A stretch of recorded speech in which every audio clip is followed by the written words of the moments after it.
أعوذ بالله من الشيطان الرجيم بسم الله الرحمن الرحيم হজৰতে সপোন দেখা মাদ্ৰাছাখনে আজি গৌৰৱৰে 4টা বছৰত ভৰি দিলে। মৰহুম আলাম্মা তৈবুৰ ৰহমান চাহাবৰ বৰ্ণিল জীৱনৰ অন্তিমখন মাদ্ৰাছা হৈছে মাদ্ৰাছায়ে জলিলিয়া। উত্তৰ পূব ভাৰতৰ দ্বিতীয় আমিৰে শৰীয়ত মৰহুম আলাম্মা তৈবুৰ ৰহমান চাহাবে 2018 বৰ্ষৰ 23 মাৰ্চৰ তাৰিখে মাদ্ৰাছাখনৰ আধাৰশিলা স্থাপন কৰে আৰু 2018 চনৰ 8 জুলাই তাৰিখে অনুষ্ঠানখনৰ পাঠদানৰ শুভাৰম্ভণি কৰিছিল। হয়, আমি ক'বলৈ গৈ আছো নীলবাগানত থকা মাদ্ৰাছায়ে জলিলিয়াৰ কথা। তৈবুৰ ৰহমান চাহাবৰ সপোন আছিল অসমৰ ভিতৰত উন্নত এখন মাদ্ৰাছা গঢ় দিয়া, যিখন মাদ্ৰাছাত অধ্যয়ন কৰিলে ভৱিষ্যতে সুচিকিৎসক, অভিযন্তা আৰু IAS বিষয়া হ'ব পাৰিব। হজৰতে সপোন দেখা মাদ্ৰাছাখনে আজি গৌৰৱৰে 4টা বছৰত ভৰি দিলে। মাদ্ৰাছাখনৰ ছাত্ৰসকলক ইছলামিক বিষয় আৰু সেৱাৰ পাঠ্যক্ৰমেৰে পাঠদান দিয়া হয়। ইয়াৰ উপৰিও অসমীয়া, ইংৰাজী, হিন্দী, আৰবী আৰু উৰ্দু ভাষাত কথা পাতিব পাৰে, তাৰ ওপৰতো গুৰুত্ব আৰোপ কৰা হয়। উল্লেখযোগ্য যে মাদ্ৰাছাখনত প্ৰশিক্ষণপ্ৰাপ্ত আৰু সুযোগ্য শিক্ষকৰ দ্বাৰা নিয়মিত শিক্ষাদান দিয়া হয়। 2022-2023 বৰ্ষৰ নতুন শিক্ষাবৰ্ষৰ বাবে জামাতে তৰবিয়া অৰ্থাৎ 5ম শ্ৰেণীৰ পৰা খাচিমা অৰ্থাৎ 10ম শ্ৰেণীৰ বাবে অহা 6 মাৰ্চ 2022 ৰবিবাৰে নামভৰ্তিৰ বাবে বাছনি পৰীক্ষা অনুষ্ঠিত কৰা হ'ব। ইচ্ছুক ছাত্ৰসকলে আমাৰ ডেছক্ৰিপশ্যনত থকা লিংকত ক্লিক কৰি নামভৰ্তিৰ বাবে আবেদন কৰিব পাৰিব, নতুবা মাদ্ৰাছাৰ কৰ্তৃপক্ষৰ সৈতে যোগাযোগ কৰিব পাৰিব। আবেদন কৰাৰ অন্তিম তাৰিখ হৈছে 5 মাৰ্চ 2022। এই সন্দৰ্ভত কি ক'লে মাদ্ৰাছা অধ্যক্ষই, শুনো আহক তেখেতৰ গুৰুত্বপূৰ্ণ এই মন্তব্য। الرحمن الرحیم اس ادارے کے مقاصد بہت بلند ہیں۔ اس میں سر فہرست یہ ہے طلباء کو اچھی طریقے سے قرآنی تعلیمات سے ان کو روشناس کرایا جائے اور ان کو اچھی طریقے سے اسلامک تربیت دی جائے اور یہاں سے نکلنے کے بعد وہ سماج میں جا کے اچھا کام کرے، سماج کو صحیح راستے پر لائے، سوسائٹی کو صحیح راستے پر لائے۔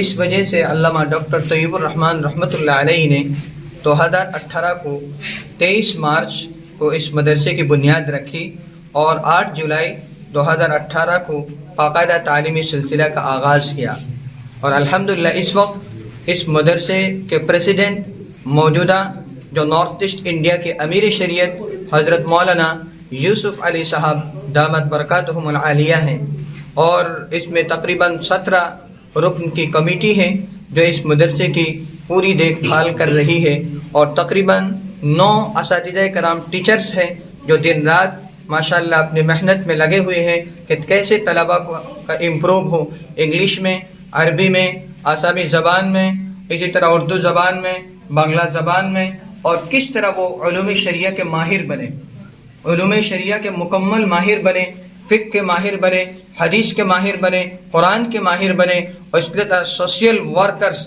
اس کے بھی ماہر بنے، اور یہ پڑھ کر آگے جا کے اگر ڈاکٹر بننا بھی چاہے تو ڈاکٹر بھی بن سکے، اس لیے کہ جنرل نالج ہے، آسامی سبجیکٹ بھی ہے، انگلش سبجیکٹ بھی ہے، اور میتھمیٹکس بھی ہے، اور سائنس بھی ہے، کہ یہ سارے سبجیکٹس پڑھ کر وہ مضبوط طریقے سے دنیاوی جو عصری علوم ہیں اس پر بھی وہ کمال حاصل کرے، آگے جا کر وہ میٹرک دے، پھر انٹر دے، پھر وہ گریجویشن کرے، MA کرے، PhD کرے، اور ڈاکٹر بھی بنے، سپریم کورٹ کے چیف جسٹس بھی بنے۔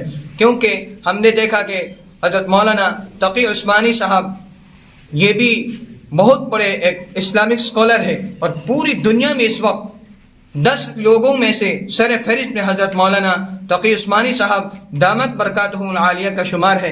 ایسے ہی ہمارے یہ طلباء اس زمانے کے وہ مفتی تقی عثمانی بنے، شیخ ابوالحسن علی ندوی بنے، شیخ الاسلام حسین احمد مدنی بنے۔ اس مشن میں ڈاکٹر علامہ طیب الرحمن رحمۃ اللہ علیہ نے اس مدرسے کو قائم کیا، اور الحمدللہ یہ ہمارے اساتذہ کرام ہیں ماشاءاللہ۔ یہ دارالعلوم دیوبند سے فارغ ہیں، اور BSc صاحب ہیں، کوئی ادیب ہیں، کوئی مفتی ہے، کوئی مفسر قرآن بھی ہیں ماشاءاللہ. سب لوگ اب آج اپنے مشن میں بالکل لگے ہوئے ہیں کہ کس طرح اس ادارے کو دارالعلوم دیوبند کی طرح، ندوۃ العلماء کی طرح، مظاہر علوم کی طرح کس طرح اسی نہج پہ اس ادارے کو لیا جائے، اس میں ماشاءاللہ سب لوگ کام میں لگے ہوئے ہیں. اللہ سے دعا ہے کہ اس ادارے کو ویسے ہی قبول فرمائیں جس طرح ام المدارس دارالعلوم دیوبند کو اللہ تعالیٰ نے قبول کیا. آج آپ دیکھتے ہیں کہ پوری دنیا میں دارالعلوم دیوبند کے طلباء، دیوبند کے بڑے بڑے مفکر آج پوری دنیا میں ہیں اور اسلام کا کام کر رہے ہیں، ہیومینٹی کا کام کر رہے ہیں، انسانیت کا کام کر رہے ہیں. اللہ تعالیٰ اس ادارے کے ایک ایک بچے کو بھی پوری دنیا کے نمائندے بنائے، پوری دنیا کے امیر بنائے، اس وقت کے امام بنائے. اس وجہ سے ہم لوگ بھی کام کر رہے ہیں. اللہ تعالیٰ ہم سب کو اخلاص کی توفیق دے، طلباء کو بھی اخلاص دے، ہمارے سارے ٹیچرز کو بھی اخلاص دے، ہمارے کمیٹی کے تمام لوگوں کو اخلاص کی دولت عطا فرمائے. اسی بات پر ایک اور لاسٹ سوال ہے. لاسٹ 2 سال میں لاک ڈاؤن کی وجہ سے بند تھا یا نیو اسٹوڈنٹ نہیں آیا تھا.